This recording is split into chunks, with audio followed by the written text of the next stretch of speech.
बच्चों, आज class 7th का जो पिछला चैप्टर रहा हमारा tracing changes through thousand of years का सेकेंड पार्ट मैं पढ़ाने जा रहा हूँ। पहले पार्ट में हमने पढ़ लिया था कि कितने टेक्निकल चेंजेस आए थे, क्या क्या तकनीकी बदलाव आए थे। हमने पढ़ा था पर्शियन व्हील के बारे में जो खेती के लिए प्रयोग में लाया जा रहा था। हमने पढ़ा था किस तरीके से फायर आर्म का इस्तेमाल युद्ध में किया जा रहा था। अभी हम उससे आगे पढ़ने जा रहे हैं बच्चों। यह है क्लास 7th का NCERT tracing changes through thousand of year, पहला part. New social and political groups, नया सामाजिक और राजनीतिक समूह। तो बच्चों, इसमें हम सबसे पहले शुरू से ही पढ़ते आ रहे हैं कि 8वीं शताब्दी से लेकर 14वीं शताब्दी की बात है। ठीक है, अब आगे देखते हैं। इसमें सबसे पहला बात आता है राजपूतों का। राजपूत यह आपके राजपुताना शब्द से बना है। राजपुताना आज का क्षेत्र हुआ राजस्थान। यहाँ के राजा इतने प्रभावशाली थे कि उनके गौरव गाथाओं को कवि यानी पोएट्स और बार्ड्स यानी भांड गाया करते थे। इनके बारे में, इनके साहसिक कारनामों के बारे में यह गाथाएं लिखा करते थे, ये गाना गाया करते थे। एक्सट्रीम वैलर, इसका मतलब उनके अद्वितीय साहस के बारे में बताया जाता था उस गाने के माध्यम से। वो कितने वफादार थे और हम उनके प्रति कितने वफादार बन सकते हैं। वफादारी दिखाने के लिए यह घूम घूम के ये पोएट्स गाया करते थे ताकि बदले में इनको बहुत ज़्यादा धन की प्राप्ति हो सके। आगे हम जानते हैं। और जो बेटा 8 से 14वीं शताब्दी में पॉलिटिकल ग्रुप्स जो बहुत ज़्यादा महत्वपूर्ण होते हैं राजपूतों के अलावा, वो थे मराठास, सिख, जाट, अहोम्स और कायस्थ। मराठास, मराठा महाराष्ट्र के क्षेत्र के, सिख पंजाब हरियाणा के क्षेत्र के, जाट हरियाणा के क्षेत्र के, अहोम्स ये आपके हुए माफ़ कीजिएगा नॉर्थ ईस्टर्न स्टेट्स के हो गए, और कायस्थ पूरे भारत में हर जगह पे पाए जाते हैं। अब हम बात करेंगे कि इस समय में बेटा सोशल चेंजेस में क्या महत्वपूर्ण हुआ, सामाजिक बदलाव में क्या महत्वपूर्ण हुआ। तो भारत का एक बहुत बड़ा हिस्सा जो है वह खेती प्रारंभ करता है, और खेती को प्रारंभ करने के लिए वह जंगलों को साफ करता है, जिससे वहाँ का सामाजिक ढांचा जो है बदल जाता है। जंगल में रहने वाले लोगों को अपने क्षेत्र को छोड़ना पड़ता है, और यहाँ पर जो जमीन को साफ किया गया, यहाँ पर सघन खेती प्रारंभ कर दी जाती है किसानों के द्वारा।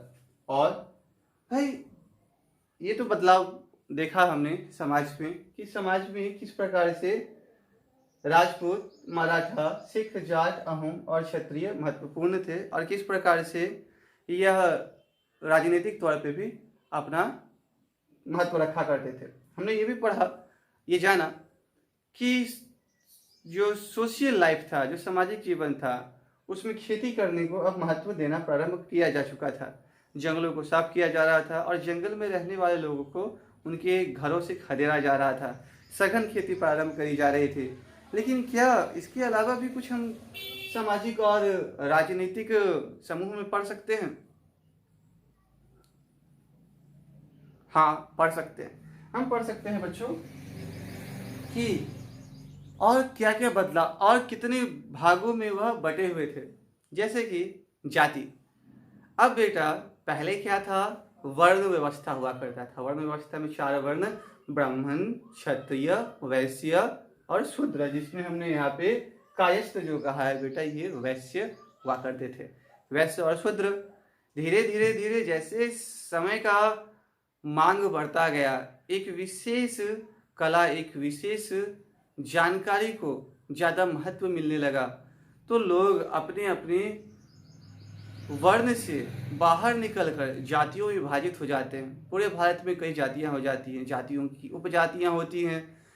ठीक है, और इस विभाजन से कर्म के आधार पे लोगों का डिवीजन प्रारंभ हो जाता है। यह सामाजिक परिवेश था। आगे देखते हैं। अब बात आती है रीजन एंड एम्पायर।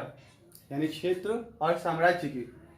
तो बच्चों भारत जो है वो कई हिस्सों में बटा हुआ था, इसके कई छोटे छोटे भाग थे और इन भाग पे चोल, तुगलक, मुगल्स इत्यादि राज किया करते थे। सातवाहन, पालास, राजपुतास, ये विभिन्न साम्राज्य यहाँ पर राज किया करते थे। एक संस्कृत प्रशस्ति से हमें एक सुल्तान के बारे में पता चलता है। ये दिल्ली के सुल्तान थे गियासुद्दीन बालबन, जिन्होंने 1266 से 1266 से 1287 तक वहाँ राज किया होगा। वह प्रशस्ति कहती है कि इन्होंने लगभग बंगाल से लेकर अफगानिस्तान तक के पूरे क्षेत्र पर साम्राज्य किया होगा। यहाँ पर उन्होंने जीता होगा। ये गजनीबाद तक गए अफगानिस्तान के, ठीक। और उसी प्रशस्ति में आगे लिखा गया है कि लोग जो बंगाल से लेकर अफगानिस्तान के बीच के क्षेत्र में पड़ते हैं वह उनके सामने झुका करते थे, उनसे बहुत भयभीत हुआ करते थे। लेकिन बहुत सारे इतिहासकारों ने इस बात को क्या कहा है, एक्सागरेटेड, यानी बढ़ा चढ़ा कर प्रस्तुत किया गया।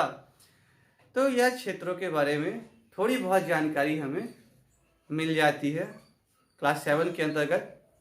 आगे आने वाले क्लासेस में हम और इसके बारे में जानेंगे, लेकिन फिलहाल यही था क्षेत्र और साम्राज्य के बारे में। चलिए और आगे का हम देखते हैं। तो चलो बच्चों, अब हम पढ़ते हैं मेडिवियल पीरियड और मॉडर्निटी के बारे में। भाई मेडिवियल पीरियड और इससे पहले मध्यकाल और आधुनिकता। भाई हमने क्लास 3 से लेके क्लास 6 तक में इन सब के बारे में पढ़ लिया था कि मनुष्य कभी हंटर गैदरर था, वह शिकार किया करता था, वह फल फूल इकट्ठा किया करता था, वह मछली मारा करता था। फिर हमने देखा एग्रीकल्चरिस्ट कि वह जब खेती प्रारंभ करता है, पहिए का आविष्कार होने के बाद वह दूर दूर तक की यात्राएं करता है, वह हल जोतता है, वह अनाज पकाता है। फिर हम देखते हैं जब सभ्यता का विकास हुआ तो गाँव का विकास होने लगा, और जब कई छोटे छोटे गांव मिलकर एक बड़े गांव का निर्माण करते तो बड़ा गांव हो जाता था, शहर, टाउन के नाम से जाना जाता था। और हमने बेटा क्लास 6 में एम्पायर यानी बढ़ते हुए राजघरानाओं के बारे में और साम्राज्यों के बारे में पढ़ा था। अब बेटा हम जानते हैं कि मीडिवियल पीरियड में क्या हुआ। पिछले साल बेटा क्लास 6 में हम लोगों ने धर्म के बारे में पढ़ा था, जिसमें हमने पढ़ा कि किस प्रकार से भारत में नए धर्म के आगमन होते हैं, ठीक है। विभिन्न तरह की धार्मिक विचारधाराओं के बारे में हमने पढ़ा था, हमने कबीर के बारे में पढ़ा था, हमने गुरु नानक के बारे में पढ़ा था। अब हम जानते हैं इस पाठ में कि क्या बदलाव हुआ हिंदुइज्म के अंदर। सबसे पहले हिंदुइज्म के अंदर क्या बदलाव होता है। तो बेटा हिंदू धर्म में अब कर्म कांड को ज़्यादा महत्व मिलने लगा था। जहाँ पहले बहुदेववाद हुआ करता था, भक्ति पे ज़्यादा फोकस होती थी, अब जो पृष्ठ हुआ करते हैं, जो पुजारी हुआ करते हैं, उनको महत्व मिलने लगा था और लोग इससे तंग आ चुके थे, लिटरली तंग आना था।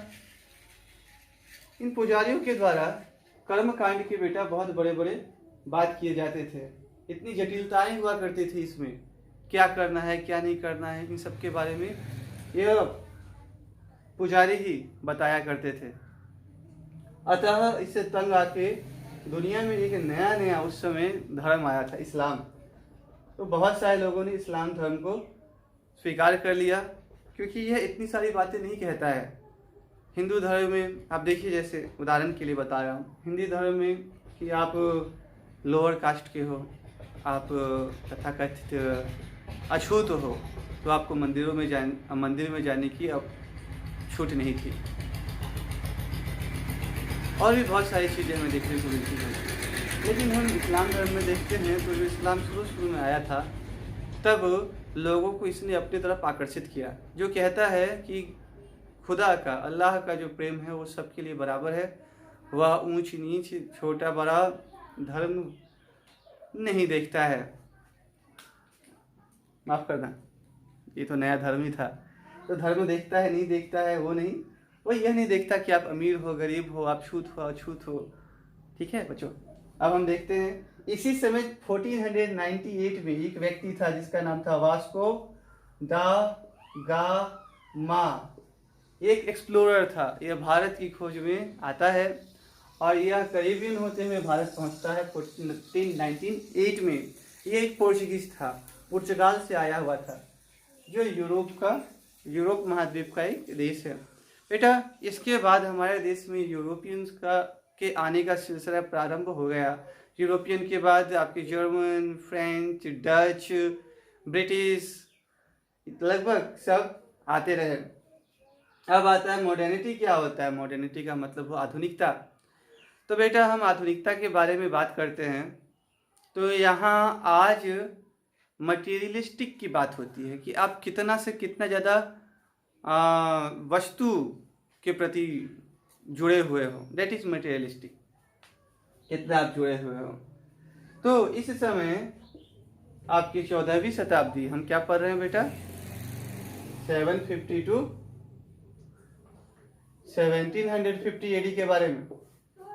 तो यहाँ के बीच में मॉडर्न एज की शुरुआत हो जाती है।